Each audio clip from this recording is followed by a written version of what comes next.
विद्यार्थी मित्रांनो, मी डॉक्टर योगेश गवळी, सहाय्यक प्राध्यापक वाणिज्य विभाग, विनायक विज्ञान महाविद्यालय, नांदगाव खांडेश्वर. विद्यार्थी मित्रांनो, आपण व्यवसाय नियामक कायदे या विषयाबद्दल शिकत आहे. तर आपण याच्या पूर्वीच्या लेक्चरमध्ये भारतीय कराराचा कायदा 1872 हा पूर्ण युनिट समजावून घेतला.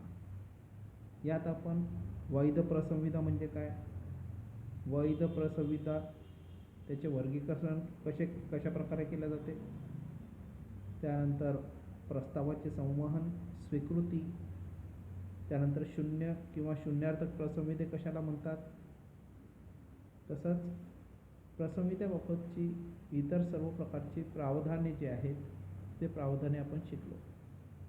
मित्रांनो, या पुढच्या युनिटमध्ये त्या युनिटचं नाव आहे विशेष प्रसंविधे. तर इथे लक्षात घ्या, प्रसंविधे म्हणजे करार.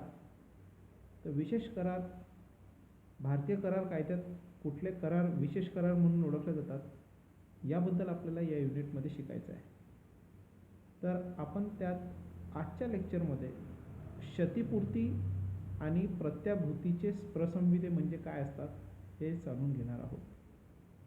तर क्षतिपूर्ती याला इंग्रजीत इंडेमनिटी असं म्हणतात आणि प्रत्याभूती ज्याला इंग्रजीत गॅरंटी असं म्हणतात. तर क्षतिपूर्तीचा करार कुठला आणि प्रत्याभूतीचा करार कुठला हे आपण समजावून घेणार आहोत. पाहूयात. तर सर्वात पहिला प्रश्न आहे, क्षतिपूर्तीचा प्रसंविधा म्हणजे काय. प्रसंविधा म्हणजे करार. क्षतिपूर्तीचा करार म्हणजे काय, तर ज्या कराराद्वारे किंवा ज्या प्रसंविध्याद्वारे एक पक्ष दुसऱ्या पक्षाला स्वतः वचनदात्याच्या अथवा अन्य व्यक्तीच्या आचरणामुळे होणाऱ्या हानीपासून वाचवण्याचे वचन देतो, त्या प्रसंविध्याला क्षतिपूर्तीचा प्रसंविधा असे म्हणतात. यालाच इंग्रजीत कॉन्ट्रॅक्ट ऑफ इंडेमनिटी असं देखील म्हणतात. अनुच्छेद आहे भारतीय करार कायदा अनुच्छेद 124. तर एक पक्ष दुसऱ्या पक्षाला जर कुठल्या प्रकारची हानी होत असेल तर त्या हानीपासून वाचवण्यासाठी करार करतो. म्हणजे हा करार दोन पक्षांमधला आहे आणि एक पक्ष दुसऱ्या पक्षाला वचन देतो की माझ्यामुळे किंवा इतर कुठल्या व्यक्तीमुळे जर तुझं कुठल्या प्रकारचं नुकसान झालं, तुझी कुठल्या प्रकारची हानी झाली, तर ती हानी मी तुला भरून देईल. पाहूयात उदाहरण काय, किंवा त्या हानीपासून मी तुझं रक्षण करेन. उदाहरण पाहू. क्ष ही विमा कंपनी अ कडून काही प्रव्याची प्रीमियम घेऊन अच्या घराला आग लागून ते जळाले तर घराच्या किमती एवढी रक्कम देण्याचे आश्वासन देते. हा क्षतिपूर्तीचा प्रसंविधा होय. म्हणजे क्ष ही विमा कंपनी आहे आणि या विमा कंपनीने अ कडून एक करार केलेला आहे. करार कसा आहे की जर तुझ्या घराला आग लागली आणि तुझं जर नुकसान झालं त्या आगीपासून, तर जेवढं नुकसान तुझं आगीपासून होईल ते नुकसान मी तुला भरून देईल, असं क्ष ही विमा कंपनी अ या व्यक्तीला आश्वासन देते. म्हणजे सोप्या शब्दात जर समजून सांगायचं झालं तर क्ष ही एक विमा कंपनी आहे. जर आपण आता विमा कंपन्या आपल्या बाजारात दिसतात आपल्याला, त्या विमा कंपन्या इतर व्यक्तींसोबत करार करतात आणि तो करार कसा असतो, त्या कराराच्या बदल्यात त्या व्यक्तीकडून प्रीमियम घेतले जाते, प्रीमियम आकारले जाते. आणि जर कुठली दुर्दैवी घटना घडली त्या व्यक्तीच्या आयुष्यात तर त्याचं जेवढं नुकसान होईल ती विमा कंपनी त्याला ते नुकसान भरून देण्याचं आश्वासन देते. अशा प्रकारच्या कराराला क्षतिपूर्तीचा करार असे म्हणतात. म्हणजे तू किंवा तो व्यक्ती ज्याचं नुकसान झालं, तो नुकसान होण्याच्या पूर्वी ज्या स्थितीत होता त्या स्थितीत त्या व्यक्तीला पुन्हा आणण्याचं काम विमा कंपनी करते. पाहूयात पुढे. आता या करारामध्ये किती पक्ष असतात, तर क्षतिपूर्तीच्या करारात दोन पक्ष असतात. एक असतो क्षतिरक्षक आणि दुसरा असतो क्षतिपूर्तीदाता. नुकसान भरपाईचे वचन देणाऱ्या व्यक्तीला क्षतिरक्षक म्हटले जाते. म्हणजे रक्षक म्हणजे विमा कंपनी किंवा जेवढे विमा कंपन्या आपल्याला दिसतात ते काय करतात, ते नुकसान भरपाईचं वचन देतात. आणि ज्या व्यक्तीचं नुकसान झालं किंवा जो व्यक्ती आहे की ज्याचं नुकसान होऊ शकते किंवा ज्याचं नुकसान झालं त्या व्यक्तीला म्हटलं जाते क्षतिपूर्तीदाता, इंडेम्निफायर असे म्हणतात.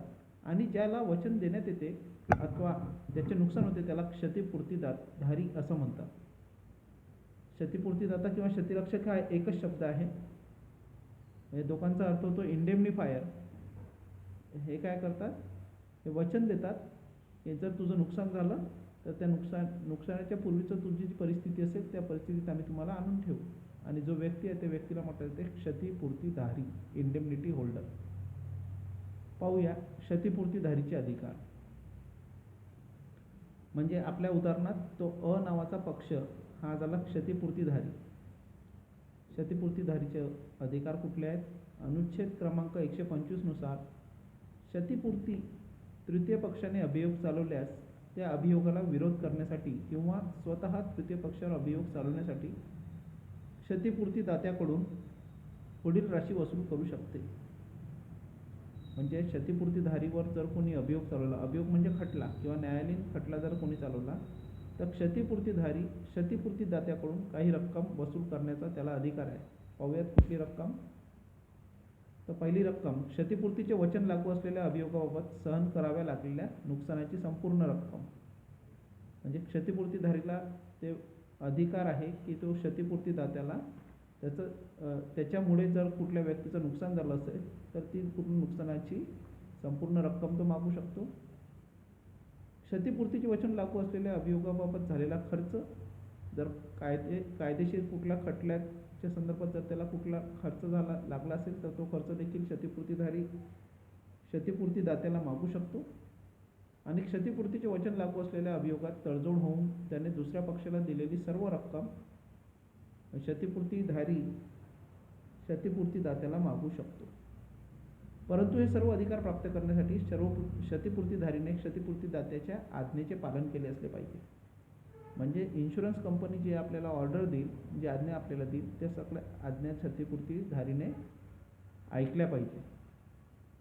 त्याप्रमाणे जर त्याने कराराचं निर्वाहन केलं असेल तर त्याला क्षतिपूर्तीदात्याच्या कडून या तिन्ही प्रकारे त्याचा जो खर्च झाला असेल तो खर्च मागण्याचा अधिकार असतो. त्याचप्रमाणे क्षतिपूर्तीचा प्रशमिता झाला नसताना एखाद्या सामान्य बुद्धीच्या व्यक्तीने जे सहकार्य केले असते तसे सर्व सहकार्य क्षतिपूर्तीदात्याने केले पाहिजे. तर विद्यार्थी मित्रांनो, हा झाला क्षतिपूर्तीचा प्रसंविधा. याचा पुढचा जो प्रसंविधा आहे तो प्रसंविधा आहे प्रत्याभूतीचा प्रसंविधा. आता प्रत्याभूती म्हणजे काय पाहूया. तृतीय पक्षाने आपले वचन पाळले नाही किंवा आपल्यावरील उत्तरदायित्व पूर्ण केले नाही तर त्या प्रसंगी त्या वचनाचे किंवा उत्तरदायित्वाचे निष्पादन करण्याच्या प्रसंविध्याला प्रत्याभूतीचा प्रसंविधा किंवा कॉन्ट्रॅक्ट ऑफ गॅरंटी असे म्हणतात. आता या कॉन्ट्रॅक्ट ऑफ गॅरंटीमध्ये किती पक्ष असतात? तर यात 3 पक्ष असतात. प्रत्याभूती देणाऱ्या पक्षाला प्रत्याभूतीदाता, सोप्या शब्दात जामीनदार. शब्द व्यवस्थित पहा. जामीनदार म्हणजे जो व्यक्ती दुसऱ्या व्यक्तीची जामीन स्वीकारतो. किंवा प्रतिभू म्हणजे त्याला शुअरिटी असं म्हणतात इंग्रजीत. म्हणजे जो व्यक्ती जामीनदार आहे त्याला प्रत्याभूतीदाता किंवा प्रतिभू म्हणण्यात येईल. ज्या व्यक्तीबद्दल प्रत्याभूती दिली जाते त्या व्यक्तीला प्रमुख ऋणको म्हणजे प्रिन्सिपल डेटर असे म्हणतात. म्हणजे पहा, एक जण कर्ज देणारा आहे, एक जण कर्ज घेणारा आहे आणि एक व्यक्ती आहे जो ऋणकोची जामीन स्वीकारतो. प्रत्याभूती ज्या पक्षाला दिली जाते त्या पक्षाला धनको असं म्हणतात. म्हणजे या करारात किंवा या प्रत्याभूतीत 3 प्रकार आहेत, 3 पक्ष आहेत. जामीनदार, ऋणको आणि धनको. तर ऋणको कोण? ज्यांनी कर्ज घेतलं. आणि धनको कोण? ज्यांनी कर्ज दिलं. आणि जामीनदार ज्यांनी जामीन स्वीकारली.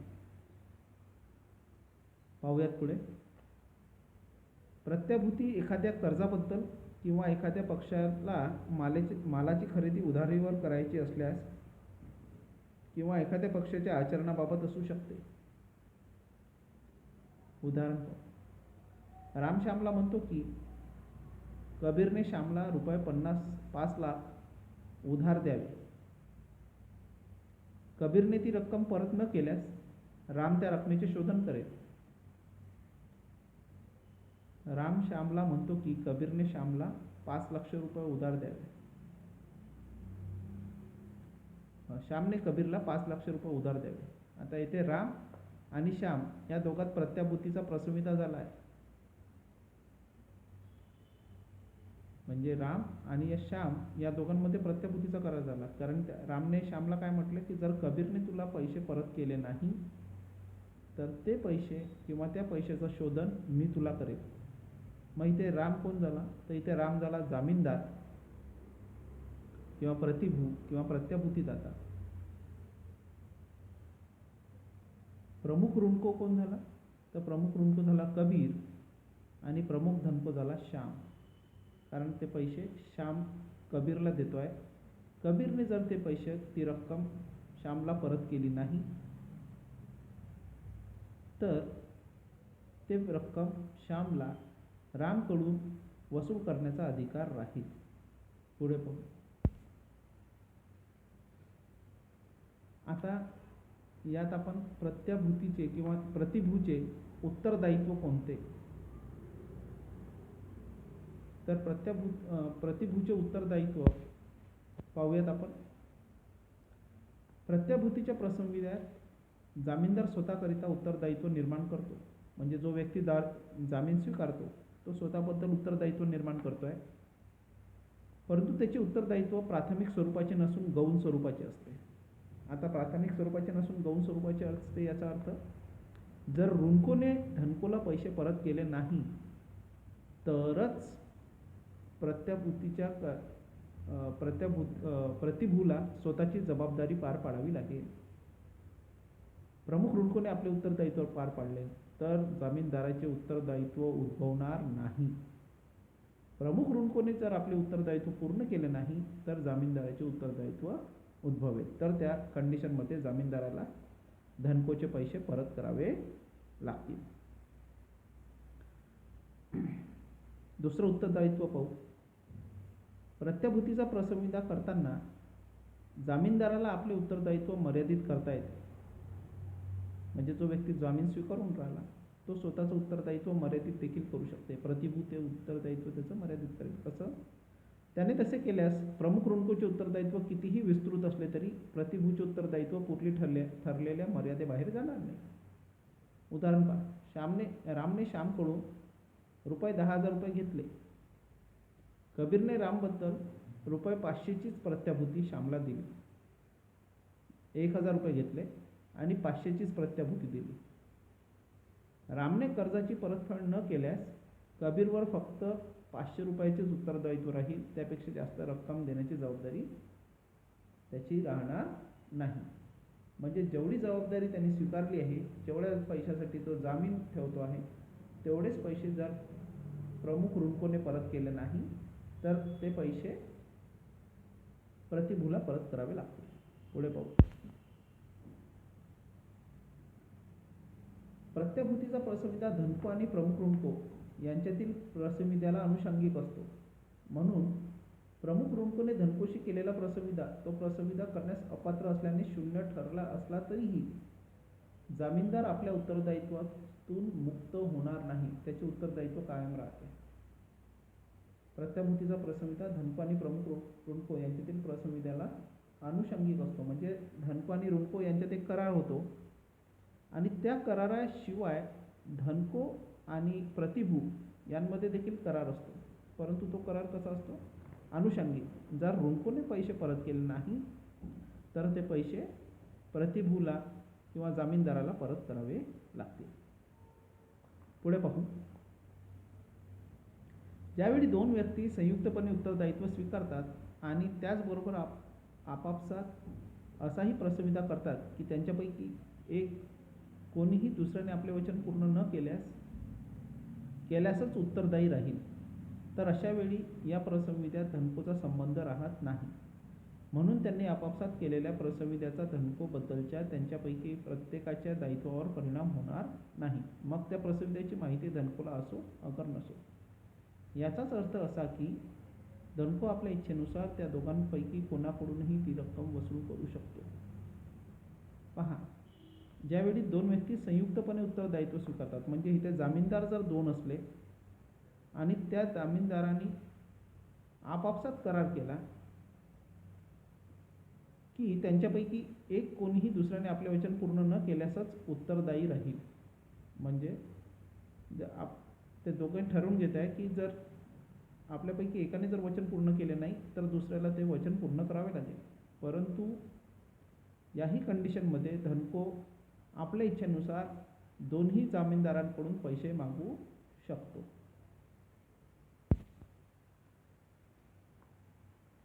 आता जामीनदाराला जसे उत्तरदायित्व असते तसंच जामीनदाराला काही अधिकार देखील असतात. पाहूया कुठले अधिकार.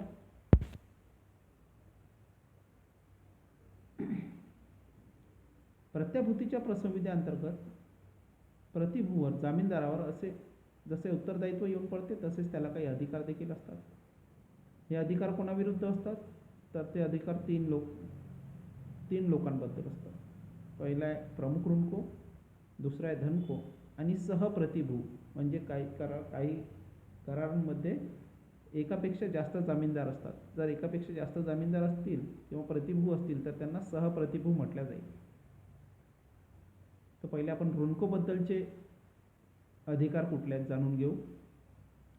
ऋणकोने आपले वचन पाळले नाही म्हणून प्रतिभूने त्याच्या वतीने प्रत्याभूत ऋणाचे शोधन केले असेल अथवा प्रत्याभूत वचनाचे निष्पादन केले असेल तर त्याला ऋणकोच्या विरुद्ध धनकोला जे अधिकार होते ते सर्व अधिकार प्राप्त होतात. पहा, ऋणकोच्या विरुद्ध काय अधिकार आहे. पहिला अधिकार काय, जर ऋणकोने आपले वचन पाळले नाही म्हणजे ऋणकोला धनकोचे पैसे परत करायचे होते परंतु ते त्यांनी जर केले नसेल आणि त्या पैशाचे शोधन प्रतिभूनी किंवा जामीनदारांनी जर केले असेल तर ते पैसे किंवा ती रक्कम जामीनदाराला ऋणकोकडून वसूल करण्याचा अधिकार प्राप्त होतो. त्याला तो अधिकार आहे. जो अधिकार धनकोला असतो तो अधिकार आता कोणाजवळ जाईल, तो अधिकार जाईल प्रतिभूजवळ. पुढे पाहू. प्रत्याभूतीच्या प्रत्येक संविद्यात ऋणकोला प्रतिभूला होणाऱ्या नुकसानीची क्षतिपूर्ती करण्याचे ध्वनित आश्वासन देत असतो. प्रत्याभूतीच्या प्रत्येक प्रसंविद्यात ऋणकोला प्रतिभू होणाऱ्या नुकसानाची क्षतिपूर्ती करण्याचे ध्वनित आश्वासन देत असतो. म्हणून प्रतिभूला आपले कर्तव्य पार पाडताना प्रत्याभूतीबद्दल जी रक्कम खर्च केली ती ऋणकोकडून वसूल करण्याचा अधिकार आहे. म्हणजे प्रत्याभूतीच्या करारामध्ये जर कुठल्या प्रकारची रक्कम खर्च झाली असेल जामीनदाराची तर ती रक्कम तो ऋणकोकडून वसूल करू शकतो. पुढे पाहू. धनको विरुद्धचे कुठले अधिकार आहेत. ज्यावेळी प्रत्याभूतीचा प्रसंविदा झाला त्यावेळी धनकोजवळ ऋणको विरुद्ध असलेल्या प्रत्येक प्रकारच्या प्रतिभूतीचा लाभ प्राप्त करण्याचा प्रतिभूला अधिकार आहे. मग त्याला अशा प्रत्याभूतीचे ज्ञान असो अगर नसो, परंतु असे करण्यापूर्वी त्याने प्रतिभू या नात्याने स्वतःचे कर्तव्य पूर्ण केले पाहिजे. पुढचं पाहू. सहप्रतिभू विरुद्धचे अधिकार कुठले. सहप्रतिभू तर पहिला अधिकार आहे जेथे दोन अथवा अधिक व्यक्ती एकाच कर्जाबद्दल अथवा कर्तव्यासाठी संयुक्तपणे अथवा वैयक्तिकपणे सहप्रतिभू असतील तर विरोधी प्रसंविदा नसल्यास त्या सर्व प्रतिभूची प्रमुख ऋणकोने न चुकवल्याबद्दल कर्जाबद्दल आपापसात समसमान जबाबदारी राहील. म्हणजे जर सहप्रतिभूती असतील आणि जर कर्ज चुकवलं नसेल ऋणकोनी तर दोघांची समान जबाबदारी असेल. त्या दोघांमध्ये जर कुठल्या प्रकारचा प्रसंविदा झाला नसेल तर तिथे त्यांनी शब्द वापरलेला विरोधी प्रसंविदा. सर्वांनी संयुक्तपणे, पृथकपणे अथवा इतरांच्या प्रतिभूतीचे ज्ञान नसताना प्रस्तावित केला असला तरी त्यामुळे वरील नियमांवर परिणाम होणार नाही. पुढे पाहू. सहप्रतिभू भिन्न भिन्न रकमांकरिता प्रत्याभूती देत असतील तर त्यांच्या उत्तरदायित्वाच्या मर्यादेपर्यंत समासमान शोधण्यासाठी त्यांना जबाबदार मानले जाईल.